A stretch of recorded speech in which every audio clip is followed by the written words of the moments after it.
Nowadays, we're all aware of the various huge problems confronting humanity. But what about the solutions? On this channel, I'm trying to seek out and explore the ideas that might help us navigate our way through the metacrisis. So, Polycrisis is the term that people often use to refer to the multiple concurrent global crises that we're facing, such as wars, climate change, ecological collapse, demographic collapse, the rise in inequality, the collapse in trust, and the potential dangers of powerful AI. They are all major concerns, and they don't add up to a good future. And it's easy to feel that our society simply can't cope with such complex challenges. And so we're just going to keep on doom-scrolling our way to inevitable collapse. But the term metacrisis is used by Daniel Schmachtenberger and others to suggest that there may actually be a set of common meta-level causes that best explain why we're facing such a range of problems in these early decades of the 21st century. That the multiple different crises are actually symptoms of some deep flaws in the way that we currently engage with the world, flaws in the very architecture of our contemporary societies. And if this is the case, it suggests that we may not be able to escape the polycrisis from within our existing cultural frameworks. Something deep within our culture and political economy needs to change.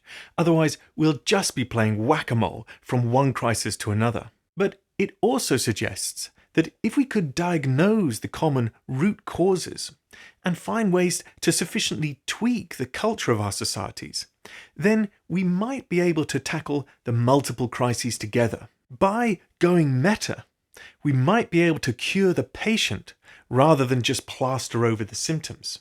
And that's what I'm interested to explore on this channel. So let's look at some of these candidate meta-level causes. And then at the end of the video, I'm going to sketch out the avenues down which I think we might find solutions. Okay, someday I'll do deeper dives into each of these meta-level causes, but here I'm just going to give a high-level overview of some of them to paint a rough picture of what the metacrisis is about. Firstly, there's the problem of multipolar traps, or Molochian dynamics. These are the situations when everyone agrees that there is a global problem, but the most rational, local decision for individual people or companies is the one that actually contributes to that global problem. The tragedies of the commons or runaway global arms races are classic examples of this. And a contemporary example is happening in the development of AI. While there is widespread worry about the dangers of superintelligent AI, no AI company is going to slow down their attempts at making rapid progress with AI because the risk of falling behind the others seems so great and the potential rewards from having the best AI so huge. So this kind of multipolar trap leads to a failure of coordination of our collective actions, and we end up racing towards the very outcome we fear. Another dysfunctional dynamic is the way that so many of our institutions are set up with what Eric Weinstein calls embedded growth obligations, or egos.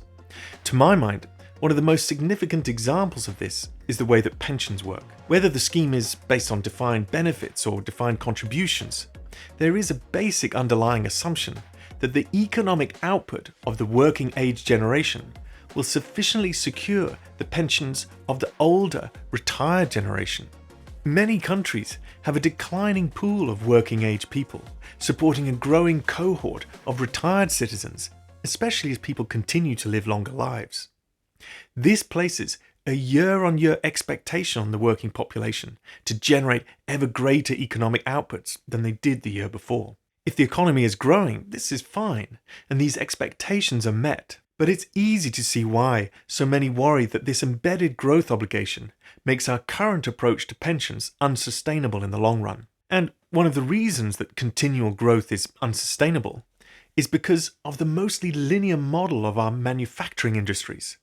We dig up raw materials, construct our widgets and whatnots, and then largely discard them and bury or burn the waste. Ever since the publication of Limits to Growth more than 50 years ago, it's been obvious to many that this kind of ever-growing extractive form of political economy must have a shelf life beyond which it will collapse. And this highlights a key point that I often reflect on. We knew about the limits to growth 50 years ago.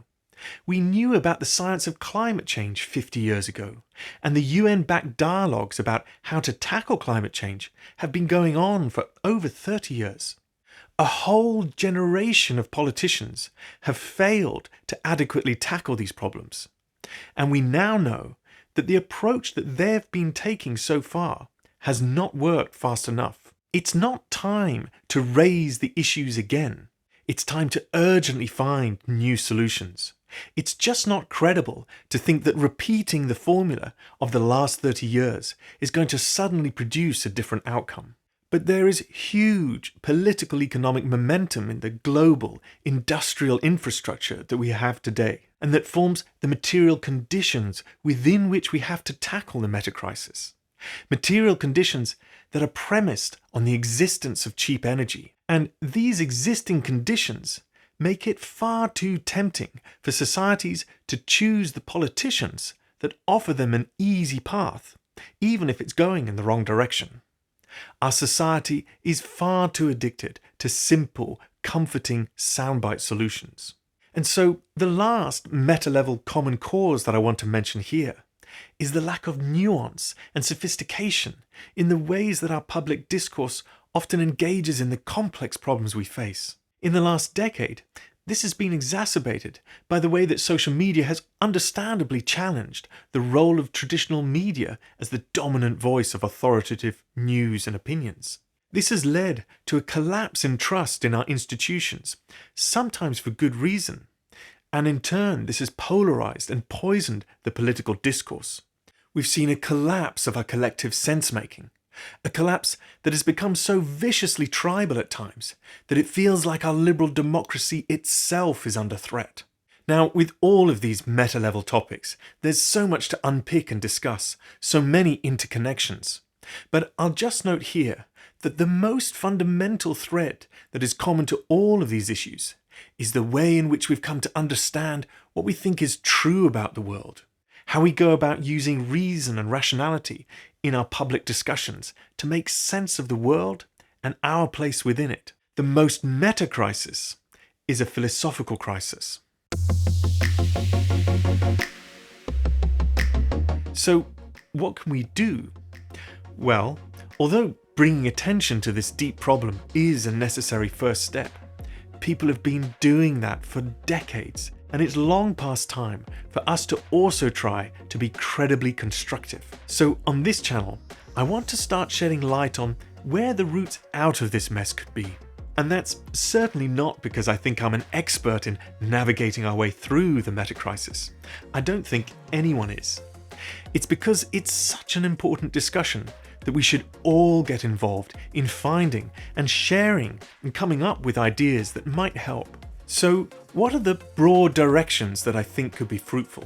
Well, one important theme is to explore the various different ways that we could reshape our capitalist economy to avoid or reduce the harms of the Molochian dynamics and the embedded growth obligations that currently seem to be driving us towards the edge.